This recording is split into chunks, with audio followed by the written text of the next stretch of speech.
بسم اللہ الرحمن الرحیم انا توینا کل کوثر فصلی لربک وانحر انا شانئک ھو الابتر۔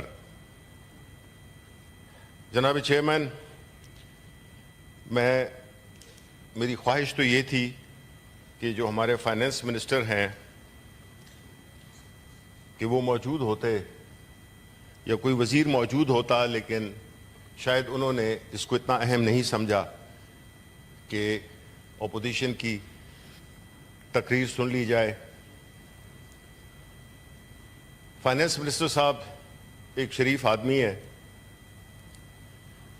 اور وہ بینکنگ سیکٹر سے تعلق رکھتے ہیں۔ میرا تعلق بھی بینکنگ سیکٹر سے تھا۔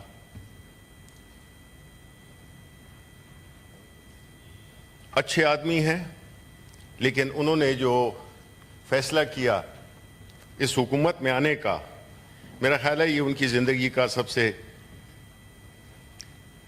میں کہہ سکتا ہوں، غلط فیصلہ تھا۔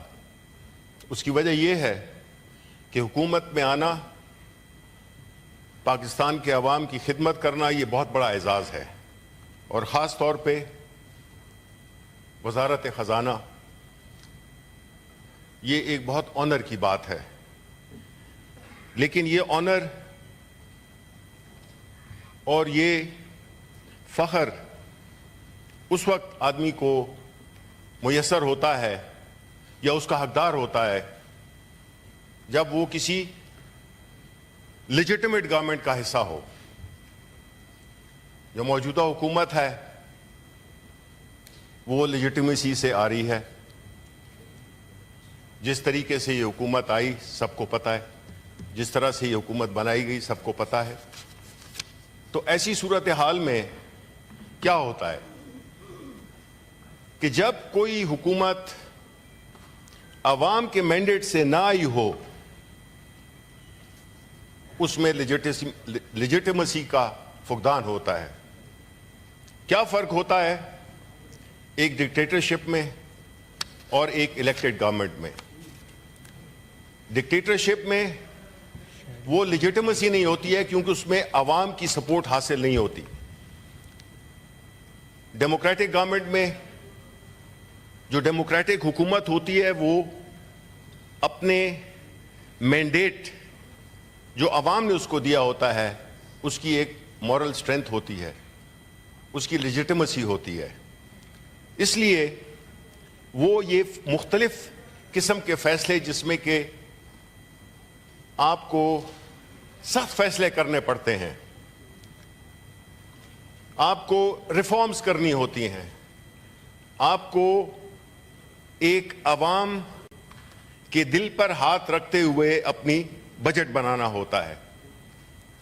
لیکن جب آپ میں لیجٹمیسی کا فقدان ہو تو نہ تو آپ کے پیچھے سپورٹ ہوتی ہے، نہ آپ کے اندر وہ مورل سٹرینتھ ہوتی ہے جس کی بنیاد پہ آپ فیصلے کر سکیں۔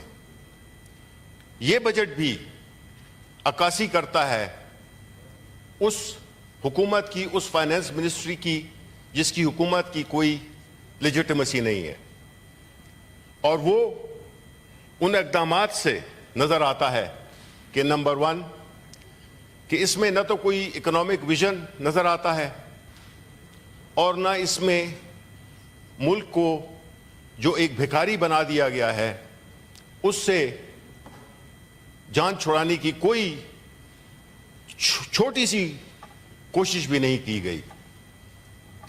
یہاں پہ میں یہی کہوں گا کہ میرے والد صاحب نے بڑے آرٹیکولیٹلی اس کو کیپچر کیا ہے، اور وہ کہتے ہیں، میں تو اس صبح درخشاں کو تونگر جانوں، میں تو اس صبح درخشاں کو تونگر جانوں جو میرے شہر سے کشکول گدائی لے لے۔ یہ جو کشکول گدائی ہے یہ خاصا رہا ہے۔ ہم کیسے پہنچے اس نہج پہ؟ یہ صحرا اس ملک کی معاشی بدحالی یا اس ملک کی جو اداروں کی بدحالی، اس کا صحرا اگر آپ دیکھیں چیئرمین صاحب آپ برا نہیں منائیے گا، اگر ہم دیکھیں کہ جب 1971 کے بعد جو ویسٹ پاکستان تھا، جو پاکستان بنا، اس وقت سے لے کر دو segments of Pakistani society have governed this country. One is Pakistan Muslim League Noon, other is Pakistan People's Party, and the same tenure has been shared by dictatorships.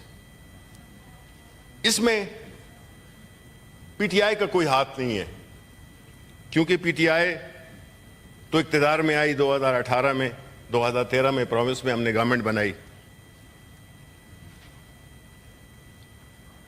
اگر ہم یہ دیکھیں کہ یہ جو سفر ہے پچھلے تقریباً 50 سال کا، اس سفر میں جو گاڑی جو تھی وہ کس کے ہاتھ میں تھی؟ وہ ان دو پولیٹیکل سائڈ پہ، یہ دو پولیٹیکل پارٹیز، باقی ان کے ساتھ جو بھی ان کے ہواری تھے، اور ڈکٹیٹرشپس کی. اب جو بجٹ پیش کیا گیا ہے اس میں ہم نے یہ دیکھا ہے کہ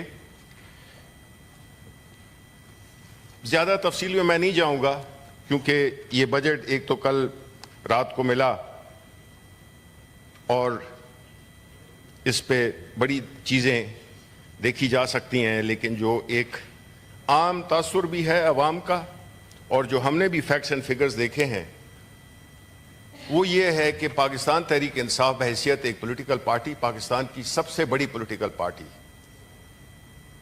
دونوں ہاؤسز میں، ہمارا ماننا یہ ہے کیونکہ پاکستان تحریک انصاف پاکستان کے عوام کی میجورٹی کی نمائندگی کرتی ہے، وہ اس بجٹ کو زہر قاتل سمجھتی ہے. پاکستان تحریک انصاف اور پاکستان کے عوام ایک طرف کھڑے ہیں، اور جو اشرافیہ کے نمائندے اور ایک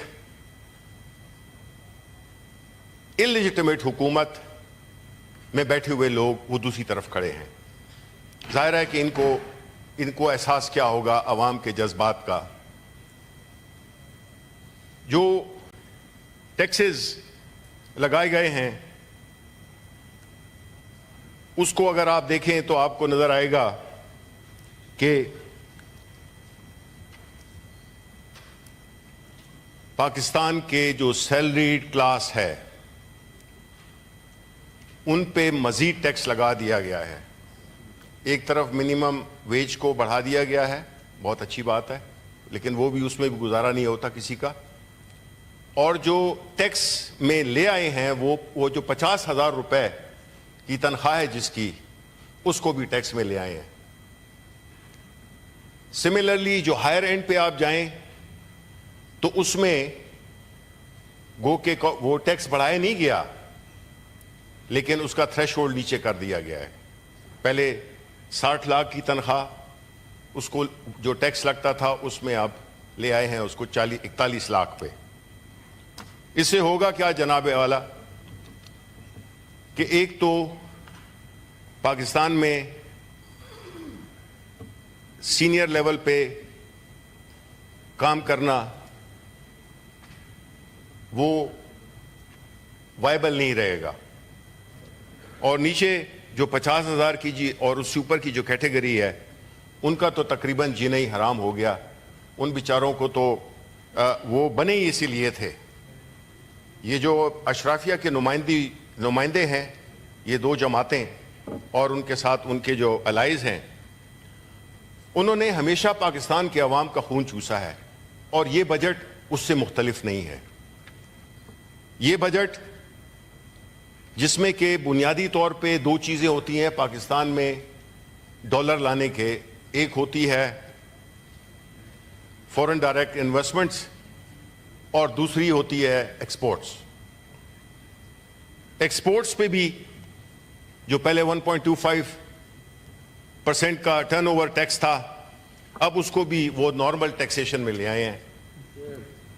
ایک طرف ہم اپنی ایکسپورٹس بڑھانے کی کوشش کر رہے ہیں، اور دوسری طرف ہم ان کو پنش کر رہے ہیں. دوسرا سیکٹر آئی ٹی سیکٹر ہے, جس میں کہ ہمارے آئی ٹی کی ایکسپورٹس پہ بھی وار کیا گیا ہے.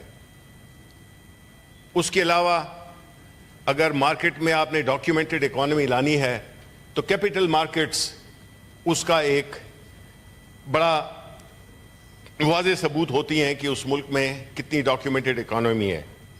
گو کہ ہماری کیپٹل مارکیٹس کا سائز بہت چھوٹا ہے کمپیئر ٹو انڈیا. ہمارے جو انویسٹرز ہیں کوئی وہ 1.5 لاکھ سے زیادہ نہیں ہے, جبکہ انڈیا میں, خیر ہم انڈیا کے ساتھ کیا کمپیئر کریں. انہیں تو ہمیں تانا دیا کہ ہم پہلے بم لے کے ہاتھ میں پھرتے تھے اور اب اسی ہاتھ میں ہم کشکول لے کے پھرتے ہیں. یہ ہمارے لیے بہت ہی اس سے دل دکھا ہے اسٹیٹمنٹ پہ. مجھے نہیں امید کہ ہمارے پرائم منسٹر یا ہماری گورنمنٹ کو اس پہ کوئی تکلیف پہنچی ہوگی. اس کے علاوہ جو ٹیکسیشن ہے وہ ایسے سیکٹرز پہ لگائی گئی ہے جس سے کہ میں یہ سمجھتا ہوں کہ ہماری جو اکانومی ہے وہ مزید پیچھے جائے گی. اتنا بڑا پہاڑ قرضوں کا, جس میں کہ کوئی تقریباً 57 ٹریلین کا ہمارا پبلک ڈیٹ بن گیا ہے, اور ہماری جو ڈیٹ سروسنگ ہے وہ تقریباً 75% of the budget of the revenues ہے. کوئی 10 ٹریلین کے قریب ہم نے اپنی ڈیٹ سروسنگ کرنی ہے, اور جو ہدف رکھا ہے بجٹ کے آمدن کا وہ بھی بہت ہی ایک خوش خیالی پر مبنی ہے. ہوگا کیا کہ ہمارا فسکل ڈیفیسٹ مزید بڑھے گا, اس کے لیے ہم مزید قرضے لیں گے, لوکل بینک سے ہم قرضے لیں گے, اور لوکل بینکس کو بھی اب اس لائن پہ لگا دیا گیا ہے کہ پرائیویٹ سیکٹر کو قرضہ کیوں دیتے ہو, اس میں رسک بھی انوالو ہے, گورنمنٹ کے ٹریجری بلز میں انویسٹ کرو, اچھا ریٹرن بھی ملے گا, پیسہ بھی سیف ہوگا. تو آپ نے اسکویز آؤٹ کر دیا ہے پرائیویٹ سیکٹر بوروئنگ کو. اس کے علاوہ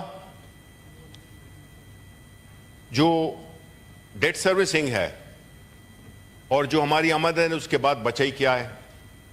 اگر آپ 2 سیکٹرز ہی لے لیں, جس میں ایک آپ کا سرکولر ڈیٹ ہے پاور سیکٹر, جو کہ تقریباً 5 ٹریلین سے اوپر کا چلا گیا ہے, جو ہمارے وقت میں 1.2 ٹریلین تھا. 2022 میں کوئی پچھلی صدی کی بات نہیں ہو رہی. اور پینشنز میں آپ کو معلوم ہے کہ جو فرسٹ ٹائم پینشنرز ہیں ان کو 1.2 ٹریلین سے زیادہ کا ان کا تخمینہ ہے. 809 ارب روپے جو پینشن فنڈز کے ہوتے ہیں. چیئرمین صاحب, یہ 2 ایسی چیزیں ہیں apart from the fiscal deficits جو کہ اس ملک کو حاکم بدہن لے ڈوبیں گی. ایکسپورٹس, اس پہ بھی ہم نے وار کیا. ہمارے جب ابھی جو اہداف ہیں 3 سال گزر گئے ہیں, 2 سال گزر گئے ہیں, لیکن وہ جو 2 سال پہلے کی فگرز تھے اس تک بھی نہیں پہنچ سکے, یعنی 31 ارب ڈالر ہمارے وقت میں تھے. یہ کیوں ہوتا ہے؟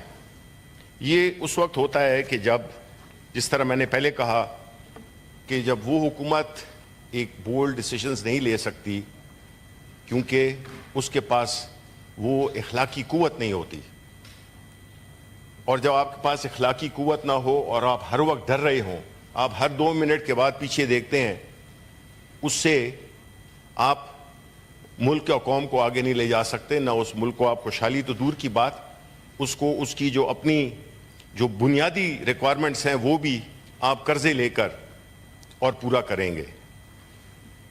ہمارے وقت میں جو اہداف تھے وہ رجیم چینج سے پہلے کے. ہمارے وقت میں جو معاشی ترقی کی شرح تھی وہ 2020 سے 2021 5.74, 21 سے 22 6.18. پھر آتی ہے رجیم چینج. اس میں جو نااہلی اور lack of the moral and the legitimacy strength وہ نیچے دھڑام سے گری -2.21 میں. 23-24 میں 2.38. پاکستان میں ظاہر ہے کہ اس کی کانسیکوینس تو یہی ہوگی کہ گزشتہ 2 سالوں میں مزید 1 کروڑ افراد خط غربت سے نیچے چلے گئے. 2022 میں 35.5% تھا اور ماشاءاللہ 2024 میں 40% ہے. پاکستان کے قرضوں میں مسلسل اضافہ. ہمارے وقت میں 44.3 کھرب کا قرضہ تھا اور ابھی اس حکومت مارچ 24 کے اعداد و شمار یہ بتاتے ہیں کہ وہ 67.5 کھرب پہ پہنچ گیا ہے. اور یہ جاری ہے ایوری ڈے. وہ جس طرح نیو یارک میں ہے نا تو اس میں ہمیں بھی ایک بنا دینا چاہیے جس طرح ہم نے وہاں بنایا تھا کہ کشمیر کی آکوپیشن کتنے دن ہو گئے. نیچے ہم یہ بھی بتا دیں کہ جو ہمارا قرضہ ہے وہ کتنا بڑھ رہا ہے ہر گھنٹے کی بیسس پہ. پھر ایکسپورٹس اور جو ترسیلات ہیں فورن ریمیٹنسز وہ ہمارے وقت میں جولائی سے مئی کے اس میں 28.5 ارب تھے اور ابھی جو ہے تو وہ 27 ارب ہیں جولائی سے مئی. آپ اگر اس چیز کو دیکھیں تو نظر یہ آتا ہے کہ ہمارا سفر نیچے کی طرف ہی گامزن ہے. اور یہ کب رکے گا؟ یہ اس وقت رکے گا جب اس ملک کی اشرافیہ بجائے اس کے کہ اپنی باہر ملکوں میں جائیدادیں رکھے، اپنے کاروبار ملک سے باہر رکھے. ریسنٹ خبر جو آپ کو ملی تھی دبئی میں صرف 11 ارب ڈالرز کی پراپرٹیز. یورپ اور امریکہ اور باقی ملکوں کی تو کوئی انتہائی نہیں ہے. جناب والا اگر آپ فرینچ ریولوشن کا بیک گراؤنڈ دیکھیں تو وہ ہائی پبلک ڈیٹ کی وجہ سے ایک مین کاز تھی اور وہاں پہ بھی یہی تھا کہ کوئی 2000 کے قریب اشرافیہ اس وقت کی اگر آپ کتاب پڑھیں چارلز ڈکنز کی ٹیل آف 2 سٹیز تو اس میں اس کا بڑی خوبصورتی سے احاطہ کیا گیا ہے. جب قربانی کی بات آئے تو پاکستان کے عوام دیں اور جب عیاشی کی بات آئے تو اشرافیہ آگے آگے ہو. یعنی یہ اس ملک کی اشرافیہ جو کہ بہت کم تعداد میں ہے اس نے اپنا تسلط قائم کیا ہوا ہے 225 ملین کے لوگوں پر، عوام پر. اگر یہ لوگ اپنی جائیدادیں اگر ان کو اس ملک سے اتنی محبت ہے جو کہ یہ کہتے ہیں اور جس پہ یہ سیاست کرتے ہیں تو وہ جائیدادیں جو کہ انہوں نے ملک سے باہر بنائی ہوئی ہیں، وہ پیسے جو انہوں نے مختلف بینکوں میں رکھے ہوئے ہیں فورن بینکس میں، اس کو لے آئیں تو اس ملک میں ہمارا جو قرضہ ہے وہ ختم ہو جائے گا اور ساتھ میں اٹونمنٹ بھی ہو جائے گی کہ آپ نے اپنے گناہوں کی معافی مانگ لی. کیونکہ یہ سب کچھ تو یہاں پہ رہ جانا ہے، جواب تو ادھر کے علاوہ اوپر کو دینا ہے. جو ادھر کا جواب ہے اس کے لیے آپ نے ادارے بنائے جس کو کہ کہتے ہیں جس کو کہتے ہیں نیب. اگر آپ نیب کو دیکھیں تو یہ وہ ادارہ ہے جس نے کہ سپوزٹلی یہ ایک احتساب کمیشن بنایا تھا پاکستان مسلم لیگ نون نے. سیف الرحمان تھے غالباً اس کے کرتے دھرتے اور وہ بنا ہی اس لیے تھا کہ وہ کس طرح سے پولیٹیکل وکٹمائزیشن کر سکیں. وہ سچویشن ایسے بنی کہ بڑی بات کی جاتی ہے اور اس کی تانہ زنی ہوتی ہے کہ پاکستان تحریک انصاف کی حکومت میں کیسز بنے لوگوں کو جیل میں ڈالا گیا. بالکل شاید ایسا ہوا ہو، لیکن وہ کون سے مقدمات تھے؟ یہ وہ مقدمات تھے جو کہ پاکستان مسلم لیگ نون نے پاکستان پیپلز پارٹی پہ لگائے، مقدمات درج کیے، اور پاکستان پیپلز پارٹی نے مسلم لیگ نون کے پہ درج کیے. پی ٹی آئی نے صرف ایک کیس لانچ کیا شہباز شریف صاحب کے اگینسٹ، جو کہ ایک اوپن اینڈ شٹ کیس تھا. اس کے علاوہ ہم نے کسی پہ پولیٹیکل کیسز نہیں بنائے. اس لیے جو آج باہوں میں باہیں ڈالے ہوئے ہیں، یہ ایک دوسرے سے پوچھیں، یہ ایک دوسرے کے مجرم ہیں. ایک دوسرے کو پھنسایا انہوں نے ہی پھنسایا ہے، یہ ہم نے نہیں پھنسایا. ہم تو 35 مہینوں کی حکومت میں آئے تھے. ہم نے تو اس میں 2 سال کووڈ کے ساتھ ہم نبرد آزما رہے، اور الحمدللہ بڑی کامیابی سے یہ جو آپ کو ہم نے فگرز بتائے ہیں، یہ ہماری اس دور جب کہ پوری دنیا پیرالائز ہوئی تھی، الحمدللہ ہماری اموات بھی کم ہوئیں. ہمارا کاروبار میں کوئی سڑکوں پہ نہیں، کیونکہ جو عمران خان ہے وہ عوام کو کا دل سے سوچتا ہے. اس نے ہر وہ اقدام اٹھائے جو کہ لوگوں کو تنخواہوں کو ملیں، لوگوں کو کھانا ملے، لوگوں کو ایک وہ ملے، سائبان ملے. اس کے باوجود بھی ہم نے الحمدللہ 6.1 کی گروتھ دکھائی، اور ہم نے قیمتی جانوں کو بھی بچایا. لیکن جو ہوا آپ کے ساتھ، ہم نے تو اس کو امپلیمنٹ کرنے کی کوشش کی، کیونکہ پہلے تو آپ فکس میچ کھیل رہے تھے، ایک دوسرے پہ مقدمات، اپنے آپ ایک دوسرے کو بلیک میل کرنے کے لیے. جب پاکستان تحریک انصاف کی حکومت آئی، ہمارا یہ مینیفیسٹو تھا کہ ہم اکاؤنٹیبلٹی کریں گے، اور ہمیں فیسیلیٹیٹ کیا گیا، ہمیں بتائے گئے کہ جی یہ ثبوت بھی ہیں، لیکن پھر انہی کو انسٹال کر دیا گیا. یہ میرا خیال ہے کہ اس ملک سے دشمنی کے زمرے میں آتی ہے. نیب جس کے قوانین کو ہماری حکومت میں ہمیں فیٹف کے نیگوشیشن میں ہمیں بلیک میل کرنے کی کوشش کی گئی، اور ایک ایسا این آر او مانگا گیا کہ جس میں پریکٹیکلی وہ آج بھی ہمارے پاس وہ نسخہ موجود ہے، اور وہ نام ابھی بھی ہمارے ذہن میں نقش ہیں کہ کون سے کس پارٹی کے کون سے لوگ اس میں شامل تھے، جنہوں نے ہم سے میٹنگ کی. اتفاق سے میں بھی اس میٹنگ میں تھا. اس سے ہوا کیا کہ آپ نے پریکٹیکلی آپ چاہتے تھے کہ جو کرپشن ہے وہ ایک قسم کی لیگلائز ہو جائے. اس کے بعد جو آپ نے جو اس میں امینڈمنٹس کی، وہ انتہائی مذاق خیز تھی. اس میں پریکٹیکلی آپ نے وائٹ کالر کرائم کو بالکل جائز قرار کر دیا. آپ نے 50 کروڑ سے نیچے کی کرپشن کو کرپشن ہی نہیں مانا. آپ نے جو فیملی کے اکاؤنٹ ہوتے ہیں اس کو بھی آپ نے علیحدہ کر دیا. غرض یہ کہ ایسی امینڈمنٹ کی کہ جس سے کرپشن تقریباً جائز ہو گئی. اب جو نیب کی پرفارمنس ہے وہ اگر آپ دیکھیں تو یہ 2000 میں بنا تھا، یہ جنرل مشرف نے بنایا تھا. 2000 سے 2017 تک جو ریکوریز انہوں نے کی وہ 295 ارب کی تھیں.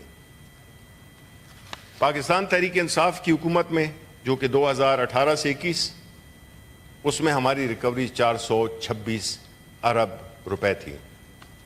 اس کی وجہ کیا تھی کہ ہماری گورنمنٹ میں کمٹمنٹ تھی، ہم اس ملک میں جو لوٹا ہوا پیسہ ہے اس کو آپ واپس ہم لا رہے تھے عوام کے لیے. جناب چیئرمین، یہ جو ایک دردناک کہانی ہے، یہ جو ایک درد کا سفر ہے، اس کا سلسلہ بھی ٹوٹا نہیں ہے بدقسمتی سے. یہ جو بھی کچھ ہو رہا ہے ہم یہ سمجھتے ہیں کہ چاہے اس میں ٹیکسیشن ہی کیوں نہ ہو. ٹیکسیشن میں جو ایک ورلڈ ریناؤنڈ اکانومسٹ ہیں ایڈم اسمتھ، ان کی کتاب ہے ویلتھ آف نیشنز. اس میں وہ لکھتے ہیں کہ there is a crucial link between taxation and representation. Free and fair elections facilitate the expression. Unjust taxation could lead to tyranny and oppression. Sanctity of elections assumes central importance as the taxation policies reflect the collective will of the populace. Democratic accountability in taxation. یہ جناب chairman یہ تب ہوتا ہے جب کسی بھی ملک میں فری اور فیئر الیکشنز ہوں. ہم نے یہ دیکھا کہ جب پاکستان تحریک انصاف نے اپنی 2 حکومتیں آئین کے مطابق معطل کی، ان کو ہم نے ڈیزالو کیا، تو اس کا جو natural consequence as per the constitution وہ یہ تھا کہ 90 دن کے اندر انتخابات ہونے تھے خیبر پختونخوا میں اور پنجاب میں.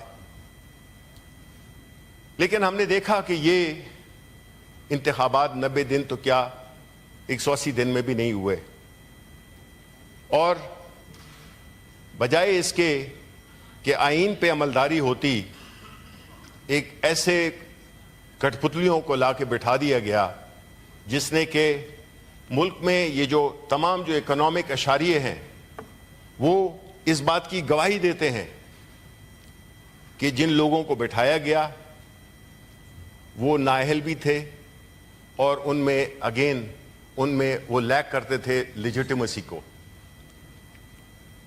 اس کے بعد ایک ظلم و جبر کا سفر شروع ہوا جس میں کہ پاکستان تحریک انصاف کے قائد، پاکستان کی سب سے بڑی جماعت کے قائد، پاکستان سے سب سے پاپولر پارٹی کے قائد، ان کو جیل میں ڈالا گیا، لیڈرشپ کو پرسیکیوٹ کیا گیا، ورکرز کو پرسیکیوٹ کیا گیا. آج بھی ہمارے ہزاروں پولیٹیکل ورکرز، ہماری لیڈرشپ جیلوں میں ہے.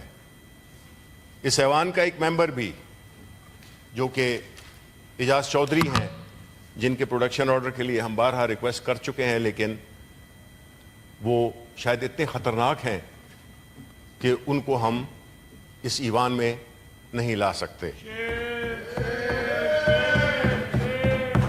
اب ایسی صورتحال جس میں کہ مینڈیٹ چرایا گیا ہو، پھر الیکشن ہوئے، اس میں ہم نے دیکھا پہلی بات تو یہ کہ یہ الیکشن کمیشن آف پاکستان کا یہ فرض بنتا ہے کہ وہ آئین کے مطابق، جو کہ اس کا کانسٹیٹیوشنل رول ہے، کہ وہ انتخابات منعقد کرائے ایز پر دا کانسٹیٹیوشن، جس میں کہ وہ بری طرح فیل ہوا. پھر اس کے اوپر الیکشنز، جب عدالت عظمیٰ نے یہ فیصلہ دے دیا تھا، یہ اس کا عدالت عظمیٰ سے کوئی تعلق نہیں ہے. آئین میں ہر چیز بڑی کلیئر لکھی ہوئی ہے. آپ کو جانا پڑا سپریم کورٹ اس کی وجہ سے الیکشن، ورنہ اگر وہ فیصلہ نہ آتا تو شاید آج دن تک الیکشنز نہ ہوتے. پھر پاکستان تحریک انصاف کا انتخابی نشان چھینا گیا، اور یہ کہہ کر کہ پاکستان تحریک انصاف نے الیکشن نہیں کرائے، اور وہ آج بھی یہی کہہ رہے ہیں. پاکستان تحریک انصاف نے 3 الیکشنز کروائے ہیں پچھلے 3 سالوں میں. 2 الیکشنز کروائے ہیں گزشتہ سال اور ایک اس سال. لیکن جب آپ نے طے کر لیا ہے کہ ہم نے پاکستان تحریک انصاف کے الیکشن کو نہیں مانا، نہیں مانیں گے جو کچھ بھی ہو جائے، جب آپ ایک فریق بن جائیں، تو پھر ہوتا یہ ہے کہ جب عوام کا غیظ و غضب آتا ہے، چاہے آپ ان کو 50,000 نئے سمبل دے دیں، وہ اس کی پرواہ نہیں کرتا. اور ثابت کیا کہ باوجود کنفیوزنگ، مشکل لیکن ویل تھاٹ آؤٹ انتخابی نشان جو کہ ایک الٹریٹ لوگوں کو گمراہ کر سکتی ہے، اس کو بھی عوام نے اپنی کمٹمنٹ سے، commitment to democracy, commitment with the chairman of Pakistan Tehreek Insaf, Imran Khan, انہوں نے ریکارڈ ووٹ دیے اور ہر سیٹ پہ اس طرح سے لوگوں نے باوجود اس کے کہ تمام مشکلات کھڑی کی گئی تھیں، جیری مانڈرنگ ہوئی تھی، حلقوں میں ایک ہی فیملی کے مختلف پولنگ سٹیشنز بنا دیے گئے تھے، سب کچھ کیا گیا، نومینیشن پیپرز چھینے گئے، کینڈیڈیٹس کو اٹھایا گیا، اس کے باوجود آپ کو ایک شرمناک شکست ہوئی۔ پاکستان تحریک انصاف ابھری اس ملک کی سب سے بڑی سیاسی جماعت کے طور پر دونوں ایوانوں میں۔ آپ کا دل شاید ابھی بھی نہیں بھرا،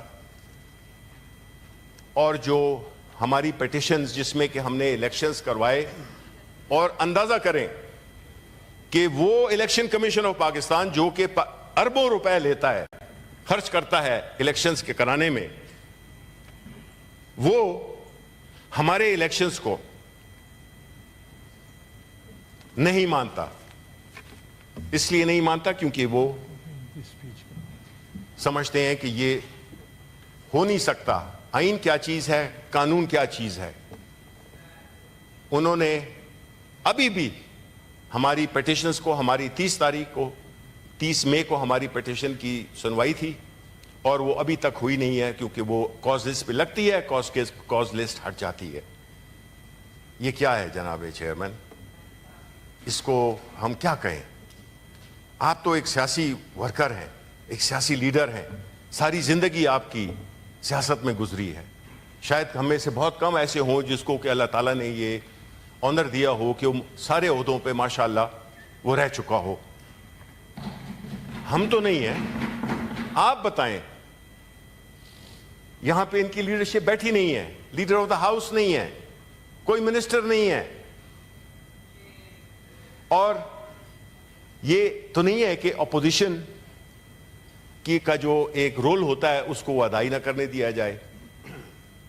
اب جو انتخابی نشان پاکستان تحریک انصاف کو نہیں دیا جا رہا، اس کی بنیادی وجہ یہ ہے کہ ابھی دل ٹھنڈا نہیں ہوا، کیونکہ ہم نے ابھی لوکل باڈی کے الیکشن بھی کرانے ہیں، تو اس میں اگر پاکستان تحریک انصاف کو اپنا نشان مل جائے تو پھر تو معاملات ٹھیک نہیں ہوں گے۔ ہم نے دیکھا اسلام آباد کے الیکشن میں 3 سیٹیں ہیں، تینوں کی تینوں ہم جیتے ہیں۔ جو الیکشن ٹریبونل میں ہم گئے تو جناب وہ ایک اور مذہق خیز کہ الیکشن کمشنر آف پاکستان یہ کہتا ہے کہ جی کہ ایک کینڈیڈیٹ کا اس پہ جج پہ وہ جو ٹریبونل بنا تھا اس پہ اعتماد نہیں، اور فوراً وہ جو ہے تو اس کو وہ شفٹ کر دیتے ہیں۔ یہ تو شکر ہے کہ عدالت نے اس کو نہیں چھوڑا، لیکن یہ آپ کی مائنڈ سیٹ کو ظاہر کرتا ہے کہ آپ نے یہ طے کر لیا ہے۔ جب آپ نے یہ طے کر لیا ہے تو آپ اس میں بھول جائیں عمران خان کو، بھول جائیں پاکستان تحریک انصاف کو، بھول جائیں ہم جتنے بھی بیٹھے ہوئے ہیں۔ آپ ملک کا سوچیں۔ یہ جو ہماری اکنامک فگرز ہیں یہ اسی کا آئینہ ہے کہ آپ نے غلط طریقے سے انکلوڈنگ میں یہ کہہ سکتا ہوں کہ اگر آپ اس وقت جو ہمارے پرائم منسٹر ہیں وہ بھی اپنے الیکشن ہارے ہوئے ہیں، وہ بھی مینیپولیٹڈ ریزلٹس کے ذریعے یہ آئے ہیں۔ جتنے آپ دیکھ لیں، ڈیفنس منسٹر ہے، کون سا منسٹر ہے، they have all lost their elections، اور یہ بیٹھے ہوئے ہیں۔ تو کیسے آپ توقع کرتے ہیں کہ اس ملک میں ایک پولیٹیکل یا ایک سیاسی استحکام آئے گا؟ اس ملک میں سیاسی استحکام جب تک نہیں آئے گا، جب تک عوام کے مینڈیٹ کو اس کے مستحق لوگوں میں کو نہیں دیا جائے گا، جب وہ لوگ جو کہ صحیح معنوں میں جیتے ہیں وہ پارلیمنٹ میں بیٹھے ہوں گے اور وہ لوگ جو نہیں جیتے وہ باہر ہوں گے، تو یہ عوام کی منشا سے آئے ہوئے لوگوں میں ایک دیکھیں موریلٹی میں اور لیجیٹیمیسی میں اللہ تعالیٰ نے ایک بڑی برکت اور بڑی طاقت رکھی ہوئی ہے۔ جب آپ میں وہ نہیں ہوگی تو آپ بے شک ہرکولیس ہوں، آپ کے کوئی طاقت آپ میں نہیں ہوگی، کیونکہ انسان اور اللہ تعالیٰ نے جو کائنات بنائی ہے اس کا جو بنیادی چیز ہے وہ ہے رول آف لا، جس کی کہ ہماری پارٹی ہمیشہ ذکر کرتی ہے اور ہم اس میں بلیو کرتے ہیں کہ دیکھیں کسی بھی ملک میں جب آئین رول آف لا نہیں ہوگا، جس ملک میں پراپرٹی رائٹ سیکیور نہیں ہوں گے، اس ملک میں کوئی کیا انویسٹ کرے گا؟ باہر کے لوگ اس ملک میں کیوں انویسٹ کریں جب آپ کے اپنے لوگ کدھر گئے؟ وہ سوئس اکاؤنٹس بھول گئے، کدھر گئے ایون فیلڈ بھول گئے۔ او بھائی یہ پیسے آپ اس ملک میں لائیں، اس وقت ملک کو ضرورت ہے، اس ملک میں آپ ہی نے اس کو اس نہج میں پہنچایا ہے۔ آپ یہ نہیں کر سکتے کہ پاکستان کے غریب عوام کے خون پسینے کی کمائی کو باہر اپنی جائیدادیں بنائیں، کیونکہ آپ اپنا فیوچر سیکیور کرنا چاہتے ہیں۔ تو پاکستان کے جو عوام ہیں تو وہ گھاس کھائیں گے۔ پاکستان کے عوام جس میں کہ میجورٹی ینگ لوگوں کی ہے، وہ کس طرح سے اپنا مستقبل دیکھیں گے؟ ہمارے اس وقت وہ کیئر ٹیکر پرائم منسٹر ہے نہیں، جنہوں نے کہا تھا جب ان سے پوچھا گیا کہ بھئی millions of youngsters are leaving the country, تو انہوں نے کہا کہ سو واٹ، سو واٹ۔ جناب چیئرمین، نوجوان اس ملک کا سب سے قیمتی اثاثہ ہیں۔ آپ پوچھ لیں کہ انہوں نے بجٹ میں اس کے لیے کیا رکھا ہے، آپ پوچھ لیں کہ آپ نے ایجوکیشن، ہائر ایجوکیشن کے جو فنڈز ہیں وہ کتنے ہیں؟ وہ کوئی 40 سے 60 ارب کے درمیان ہیں۔ لیکن آپ کی پرائیورٹی کیا ہے؟ آپ کی پرائیورٹی ہے کہ آپ نے فائر وال اور سوشل میڈیا کو کنٹرول کرنے کے لیے کوئی 30 سے 35 ارب روپے کا اس کے لیے لوکیشن کی ہے۔ یہ کیا ہے؟ یہ پرائیورٹیز ہیں جناب۔ جب آپ نوجوانوں کو ان کے مستقبل سے مایوس کر دیں گے تو ظاہر ہے کہ وہ تو پھر فرسٹریشن بڑھے گی، اور یہ ایک اثاثہ بھی ہیں اور یہ ایک بہت بڑی لائبلٹی بھی بن سکتے ہیں اگر ہم نے ان کا خیال نہ رکھا، اگر ہم نے ان کو مستقبل میں روشن مستقبل کی ڈائریکشن نہ دی۔ ابھی تو وہ خواب دیکھنا بھی چھوڑ دیا انہوں نے، نوجوانوں نے۔ وہ نہیں سمجھتے ہیں کہ ان کا مستقبل اس ملک میں اس وقت کوئی بہت روشن ہے۔ Coming back to election commission of Pakistan, آپ مجھے بتائیں چیئرمین صاحب، once again I say that you are a political person and you have fought many elections. I don't want to quote the example of our enemy country. ابھی elections ہوئے ہیں، وہاں پہ 800 million سے زیادہ لوگوں نے ووٹ کیا ہے۔ کتنے ہزاروں پولنگ سٹیشن تھے، لاکھوں پولنگ سٹیشنز تھے۔ ایک جگہ پہ ایک بندہ رہتا تھا، اس کے لیے بھی پولنگ سٹیشن بنایا انہوں نے۔ 1 مہینے کا دورانیہ تھا اس پورے الیکشن کا، ای وی ایم کے ذریعے بنایا، کنڈکٹ کیا۔ ایک آواز اٹھی ہے کہ الیکشن ریگ تھا۔ انتقال اقتدار کیسے ہوا؟ جناب چیئرمین، ہم بھی اس صف میں شامل ہونا چاہتے ہیں کہ یہ ملک ہمیشہ اسی لیجیٹمیسی کی جنگ لڑتا رہا ہو کہ الیکشن جیتا ہے، یہ جیتا ہے، وہ نہیں مانتا، ہارنے والا بھی نہیں مانتا، اور جیتنے والا کہتا ہے کہ جی میں جیت گیا ہوں۔ اس قسم کی چیز ہمارے پولیٹیکل سسٹم کو بالکل ہی اس نے کھوکھلا کر دیا ہے۔ کیوں نہیں ہم اپنے الیکشنز فری اینڈ فیئر کرا سکتے؟ اس لیے کہ جو ویسٹڈ انٹرسٹ ہیں، جس میں کہ مجھے بہت افسوس ہے کہ آپ کی پولیٹیکل پارٹی بھی شامل ہے، پاکستان نون بھی شامل ہے، ایم کیو ایم بھی شامل ہے، اور باقی جو پولیٹیکل پارٹیز ہیں۔ پہلا کام کیا کیا ہے اس حکومت نے؟ جو رجیم چینج کے بعد انہوں نے 2 لاز لائے۔ ایک لا لائے کہ ای وی ایم کو ختم کر دیا، جو کہ ہم لائے تھے اپنی حکومت میں، اور مجھے فخر ہے کہ ایز سائنس ٹیکنالوجی منسٹر میں نے اس مشین کو ایک حقیقی شکل دی۔ لیکن ہم نے یہ دیکھا کہ وہ پہلا ہدف تھا جب یہ رجیم چینج ہوا کہ وہ لاز کو اور نیب لاز کو چینج کیا گیا۔ اگر ای وی ایم آپ نہیں چاہتے تھے، جو کہ ہمیں پتہ چل گیا تھا کہ دیور الیکشن کمیشن آف پاکستان کے پاس میں ہزاروں دفعہ گیا، وہ ہمیں ہمیشہ جو ہے تو ہی واز پلئنگ ڈیفیکلٹ، پتہ چل جاتا تھا، it was written all over here کہ وہ نہیں چاہتے ہیں۔ پریزیڈنٹ نے ان کو بلایا، انہوں نے ریفیوز ٹو گو دیئر۔ ہم چاہتے تھے کہ اس ملک میں، حالانکہ ہم نے اپنی حکومت میں، جو سٹنگ حکومت ہوتی ہے وہ ہمیشہ چاہتی ہے کہ وہ انفلوئنس کرے، لیکن چونکہ پاکستان تحریک انصاف ایک ڈیفرنٹ پارٹی ہے، ہم نے چاہا کہ جی اس ملک کا جو سلوشن ہے، پہلا پولیٹیکل سٹیبلٹی وہ کیسے لائی جائے، وہ لائی جا سکتی ہے فری اینڈ فیئر الیکشنز کے ذریعے. تو ہم نے اس کے لیے عملی اقدامات اٹھائے، اس کے لیے قانون سازی کی، لیکن یک اس سے آپ نے اسے ووٹ کیا کہ اس کو نہیں ہونا چاہیے، بیکاز آپ نہیں چاہتے ہیں کہ الیکشن فری اینڈ فیئر ہو، آپ ہی نہیں چاہتے ہیں. with 1,000 apologies, that's a fact that your parties don't want a free and fair election, which is the root cause of all this